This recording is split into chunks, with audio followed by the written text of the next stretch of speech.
आपल्याला निरोप यायला लागले तर रात्रभर इतके शांततेत आले, शांततेत वापस गेले. आपण पहिल्यांदा म्हणायचं शांततेत जायचं आणि शांततेत आरोग्य घेऊन यायचं.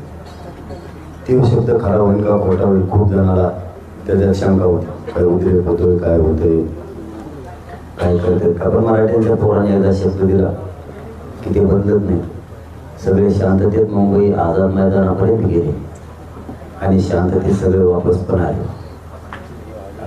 त्यामुळे सगळ्या समाजाचं प्रथम शांततेत आले, शांततेत गेले, त्याबद्दल त्यांचं मनापासून कौतुक आणि त्यांचं टाळ्या वाजवून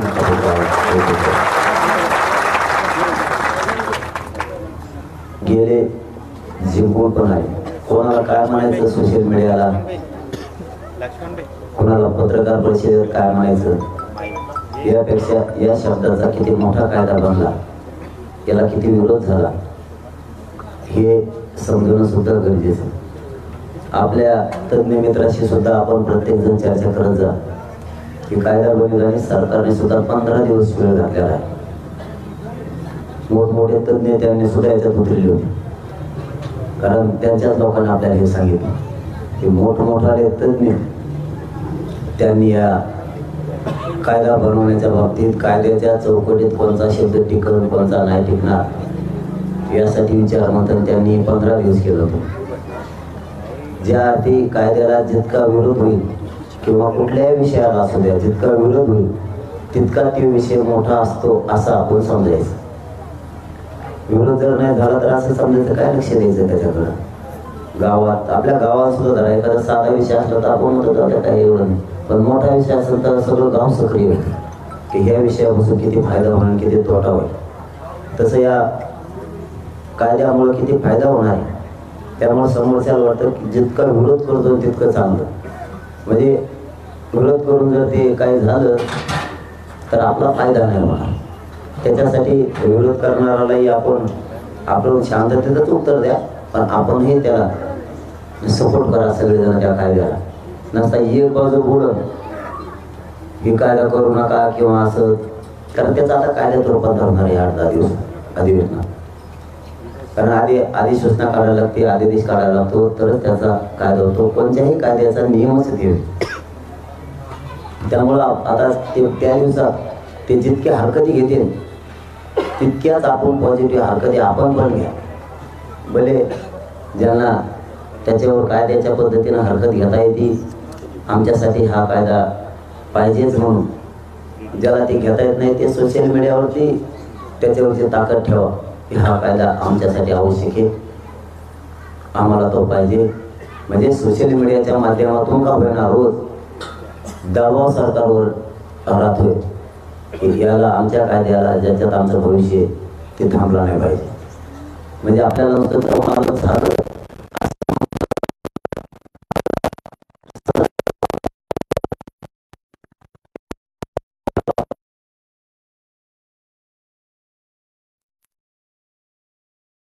मिळाल्या 39 लाख प्रमाणपत्र वाटप झाले. राहिलेली 2-4 दिवसात करतीनच किंवा त्याची प्रक्रिया होत राहणार आहे. त्याच्या परिवारालाही मिळायला लागलेत.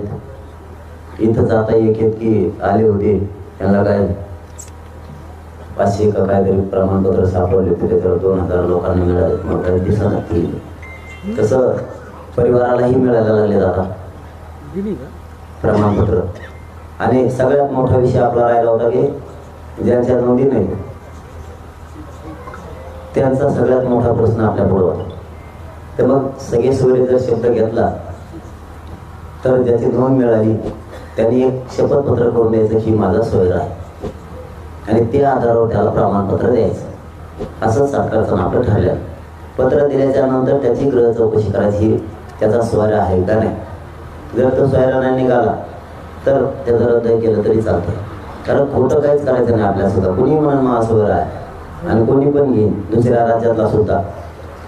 म्हणून आपणही खरंच वागायचं आणि खरं असल्यावर घेतल्याशिवाय सोडायचं नाही. मग ते किती विरोध करू कोणी आणि किती आला पडू, खरं असलं की घेतल्याशिवाय सोडायचं नाही. त्यामुळे सोयऱ्याचा कायदा पारित करणं, त्याच्या अधिसूचना निघणं, त्याचा अध्यादेश निघणं आपल्यासाठी खूप गरजेचं होतं. आणि तो सगळ्याच्या समक्ष त्याचं राजपत्र निघालं. राजपत्र निघणं हे क्वचित महत्वाचे याला तातडीचे यालाच केलं जातं. म्हणजे तुम्ही दुसऱ्याला विचारू शकता, राजपत्र हे काही कायद्यात बदल करायचा असला, काही तातडीची अंमलबजावणी करायची असली तर तो राज्यपालाच्या याने ताबडतोब करावं लागतं. त्या राज्यपालाच्या अधिकारांना ते करावं लागतं. त्याला मुख्यमंत्र्यांची शिफारस जावं लागते तर राजपत्रित तो आदेश निघतो. हा राजपत्रित आदेश आहे आपला, त्यामुळे याचं कायद्यात रूपांतर होणार आहे. आता तोपर्यंत आपल्याला सावध राहायचं, कारण ही अधिसूचना काढणं सुद्धा सरकारवर बेतलेलं असतं. आता त्याची प्रक्रिया सगळी झाली, आता थोडी राहिलेली म्हणजे झालीच, ते सुरूच झालं. आता फक्त आपलं म्हणणं असं, आता सगळं झाल्याच्या नंतर आंदोलनाचा पुढं काय. आपला आजच्या बैठकीत आपला असा निर्णय तुम्हाला विचारू, जो कालचा आदेश त्याने काढला सगळ्या सोयऱ्यांचा, त्याच्याबद्दल त्याची अंमलबजावणी होऊन ज्याची नोंद मिळाली त्याच्या नोंदीच्या आधारावर नोंद नसलेल्या सोयऱ्याला एक तरी त्या कायद्याच्या अंतर्गत एक तरी पत्र मिळावं, तोपर्यंत हे आंदोलन सुरू ठेवावं असं मला वाटतं. पुन्हा एकदा सांगतो, तुमच्या लक्षात नसला तर कायदा पारित झालाय, त्यात काही जमत नाही. पण हे आंदोलन आपण म्हणजे आपली समाजाची आपली फसवणूक होऊ नये, किंवा सरकारने आपली पुन्हा फसवणूक करू नये. सरकार महत्वाचा नाही, आपल्याला आपला समाज महत्वाचा आहे. कायदा पारित केलाय, पण त्यापासून मिळालं काय? नुसताच तो कागद राहू नये. सगळे सोयऱ्यांचा कायदा झाला पण फायदाच नाही झाला. त्याचा उपयोग काय? जसं की 1 जून 2004 रोजी मराठा आणि कुणबी एक हे असा कायदा पारित झाला. आता त्याला 18 वर्ष झाले, त्याचा काही उपयोग झाला नाही, काहीच. कायदा बनला तरी उपयोग नाही. मग तो केला कशा?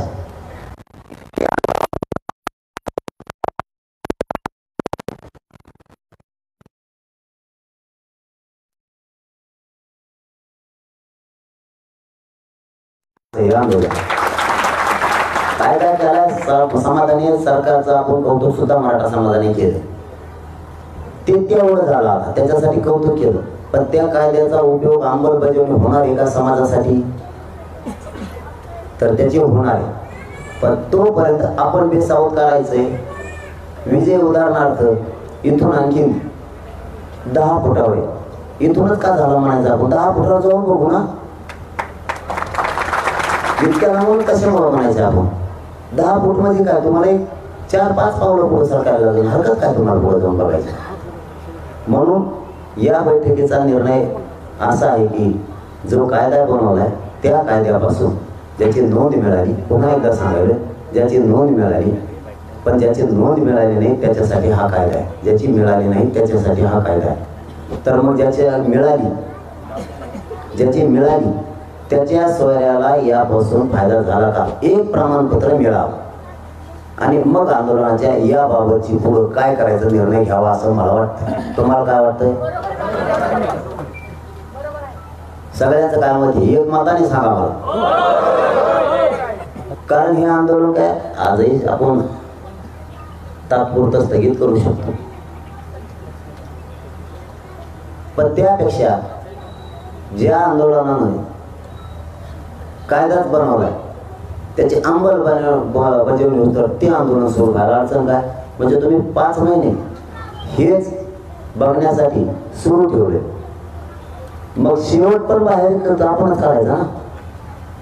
एक प्रमाणपत्र आपण सगळे कुठं म्हणतो, त्या कायद्याच्या अंतर्गत त्या कायद्याची अंमलबजावणी झाली आणि नोंद मिळालेल्या माणसानं शपथपत्र करून दिलं की हा माझा सोयरा, याची नोंद मिळालेली नाही. या नोंदीवाल्याच्या माध्यमातून त्याला नोंद नसून एक प्रमाणपत्र मिळालं. आपण समजायचं या कायद्याची आज अंमलबजावणी झाली ना, आता याचा महाराष्ट्रातल्या सगळ्या राज्यातल्या सोयऱ्याला उपयोग होणार आहे. आधीच का म्हणायचं, कायदा झाला, ही काळ्या दगडाची लेख आहे, त्याला कोणीच काही करू शकत नाही. तो झाला पण त्याची अंमलबजावणी होणं गरजेचं आहे, तरच आपल्या लोकांचं कल्याण झालं असं आपण म्हणलं पाहिजे. मला जर निष्ठून जायचं असेल, मी मला स्वतः झाला ना कायदा, होईल ना 15-20 दिवसांनी, 2-4 महिन्यांनी, सत्य सांगतोय तुम्हाला मी. झाला कायदा आहे तो झाला आता. पण मला वाटतं लगेच त्यातून फायदाच झाला पाहिजे, लगेचच फायदा झाला पाहिजे. म्हणजे पुन्हा ताण नको, पुन्हा एकाच विषयावर आंदोलन उभा करणे, एकाच विषयावर भांडत बसणे, हे नको. एकदाचा एका कामाचा एकदाच तुकडा पडायचा. कायदा बनविला सरकारनं, अंमलबजावणी करायला काही हरकत आहे का? आणि मग नुसतं कायदा बनवण्यासाठी आंदोलन आहेत का आपले? त्याची अंमलबजावणी पण व्हायला पाहिजे. ज्यांच्या नोंदी नाहीत महाराष्ट्रातल्या मराठ्यांना, त्यांना त्याचा फायदा झाला पाहिजे. ही आपली करेक्ट लाईन आहे. या लाईन बद्दल त्यांना टेन्शन आलं असं, पण मी मराठ्यांना अर्ध्या रस्त्यावर नाही सोडू शकत. नुसताच मराठीचा हातात काय त्याचं कागद देतो आणि फायदा काहीच नाही. मी मराठ्यांना अर्ध्यात नाही सोडू शकत. पुरेपूर फायदा मराठ्यांना या कायद्याचा उचलता आला पाहिजे.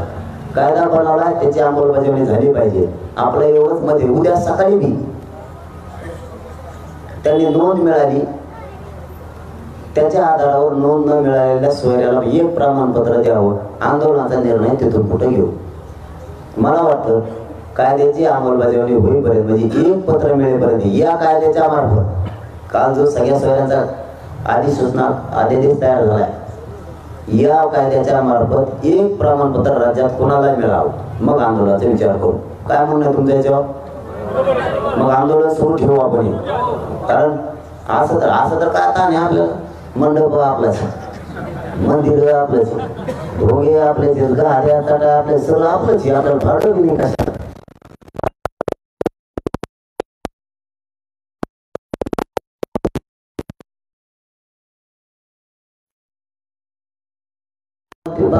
थोडा आता परत कीर्तन वाढायला लागले काय,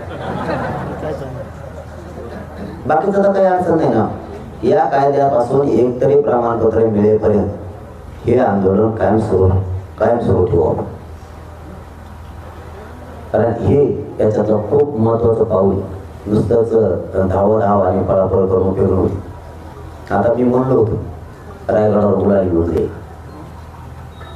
उद्या त्याला मी रायगडला दर्शनाला जातो.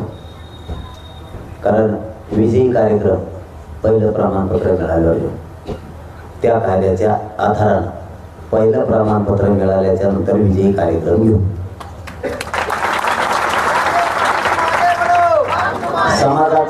समाजाचा वापर मी कुठं नाही करत. मिळाला कायदा पडलं मग समाजाला ही सभा आणि टोक्यो भास आहे. जो कार्यक्रम घ्यायचा त्यातून फायदा झाला पाहिजे. मुंबईला गेलं, कायदा बनवून आलो, फायदा झाला. कार्यक्रम महाराष्ट्र बघितले, 54 लाख नोंदी मिळाल्या, खूप जणांना प्रमाणपत्र मिळाले, फायदा झाला. प्रत्येक याच्यातून फायदा झाला पाहिजे. नुसतेच मोर्चे काढून स्वतःची ओळख निर्माण करण्यात मला आनंद नाही. प्रत्येकाला काढल्याशिवाय, ताकद दाखवल्याशिवाय फायदा तर होणार नाही. पण मग लोकांनी जर मोठमोठे कार्यक्रम काढले तर त्यातून फायदा झाला पाहिजे, तरच समाज फुटत नाही. समाजाचे 3 वेळेस फायदे झाले. कार्यक्रम गेला की एवढं मोठे पोरं संख्येने गेल्यामुळं कायदा बनला. मग आता एक प्रमाणपत्र मिळाल्यावर आता विजयी सभा घ्यायची आणि अंमलबजावणीच पुढे राहायची. मग काय करायची विजयी सभेचं? कायदा बनवला त्याबद्दलचा गुलाल ठीक, खरा गुलाल एक प्रमाणपत्र त्या कायद्याच्या माध्यमातून मिळाल्याच्या नंतर महाराष्ट्रातल्या प्रत्येक घरातून एक माणूस कुठं जायचं विजयी सभेला ते आपण वेळेवर ठरवू. घरातून महाराष्ट्रात मग खरा आनंदाचा गुलाल, मग खरा आनंदाचा गुलाल. नाही तुमच्या पुढे ट्रक घेऊन आले तिथं पुढं गुलालाची. पण त्या कायद्याच्या मार्फत एक प्रमाणपत्र मिळालं. आत्ताचा गुलाल कायदा बनला म्हणून त्या कायद्याची अंमलबजावणी झाली आणि त्यांच्या नोंदी नाहीत मराठ्यांच्या, त्यांना प्रमाणपत्र मिळायला लागले. मग खरी विजयी सभा. उगाच लोक पळत येत म्हणून उचल फायदा घे सभा कवावी आणि इकडं कशातच काही नाही. नुसतंच लोक येतात म्हणून मग घेत राहायचा. त्यात मी नाही बोलत. मला जितकं जातीला द्यायचं तितकं प्रामाणिकपणानं खरं द्यायचं. आता जात फसली, आता जातीला फसून द्यायचं नाही. ज्या ज्यावेळेस जात पुढे आली त्यावेळेस त्या पद्धतीचा फायदा झाला. त्या पद्धतीचं काल मुंबई आली, कायदा झाला. आता पुन्हा आंदोलन सुरू आहे आपलं, त्या कायद्याची अंमलबजावणी म्हणून एक पत्र मिळावं म्हणून मग हे जे कार्यक्रम आपण त्यावेळेस घेऊ. सध्या आता आरक्षण मिळाल्याच्या नंतर रायगडला जाईल असं म्हणलो, त्यामुळं मी रायगडवर उद्याच्याला किती तारीख होते 29 जानेवारी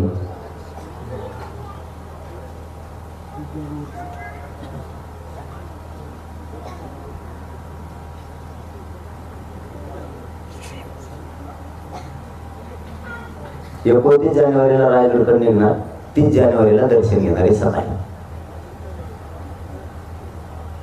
छत्रपती शिवरायांच्या समाधीचं, पवित्र समाधीचं दर्शन उद्याच्याला निघणार, कारण उद्या दिवस जायलाच लागणार आहे, लांबचं अंतर आहे ना. उद्याच्याला लांबचं अंतर आहे. 30ला सकाळी दर्शन घेणार, पुन्हा वापस येणार तिथून, मग 31ला घरी जाऊ.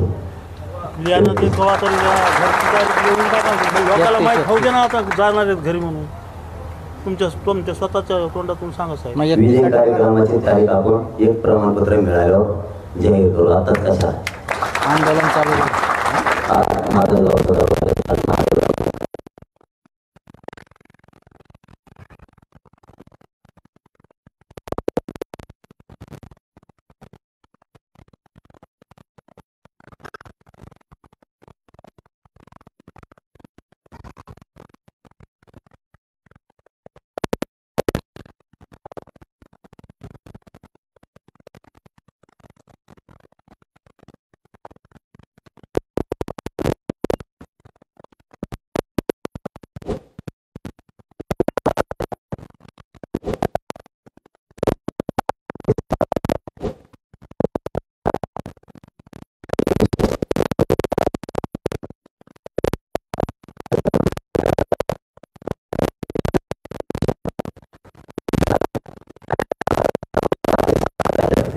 मराठवाड्यात मोदी कमी सापडले, प्रत्येक तालुक्यात, प्रत्येक जिल्ह्यात.